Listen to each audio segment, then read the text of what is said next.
আসসালামু আলাইকুম, কেমন আছেন সবাই? আজকে আপনাদের সাথে একটা দারুণ রেসিপি শেয়ার করতে চলে এসেছি। তো কড়াইতে দিয়ে দিয়েছি সরিষার তেল এবং তারপরে দিয়েছি অনেকগুলো কাঁচামরিচ।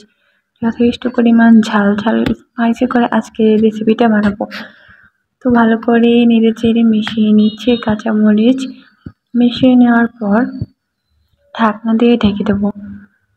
এরপর আবার ঢাকনা খুলে মরিচগুলোকে একটু নেড়ে চেড়ে দেবো, আবার ঢাকনা দিয়ে দেবো।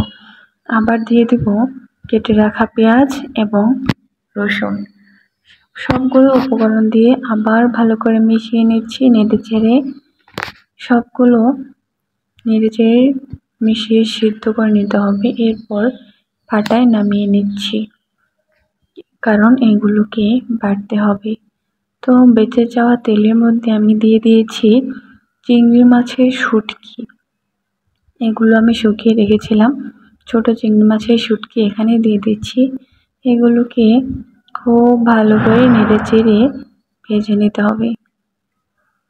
চিংড়ি মাছ ছাড়া কিন্তু এই রেসিপিটা একদম ভালো লাগবে না। আপনারা অবশ্যই চেষ্টা করবেন চিংড়ি মাছটা দেওয়ার জন্য।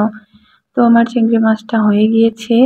এই উপকরণগুলোর মধ্যে দিয়ে দিয়েছি পরিমাণ মতো লবণ। এবার চিংড়ি মাছটাকে নামিয়ে নিয়েছি। দেখুন ধোয়া বের হচ্ছে, দেখতে খুব ভালো লাগছে। এবার এটাকে ভালো করে বেটে নিতে হবে। পাটার সাহায্যে খুব ভালো করে আমি বেটে নিচ্ছি।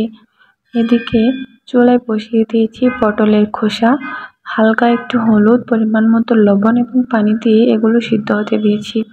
এগুলো প্রায় হয়ে এসেছে এবং নামিয়ে নেব। এ পর্যায়ে নামিয়ে নিচ্ছি। ভালো করে খোসাগুলোকে বেটে নিতে হবে যেন একটু আস্ত না থাকে। সিদ্ধ করে নেওয়ার ফলে এই একটা সুবিধা, বাটতে একদম অসুবিধা হয় না। মরিচ পেঁয়াজের সাথে ভালো করে পটলের খোসা বাটাটা মিশিয়ে নেব। হাত দিয়ে ভালো করে মিশিয়ে নিচ্ছি, দেখেই কিন্তু জিভে জল চলে আসছে, খুব মজা হয়েছে।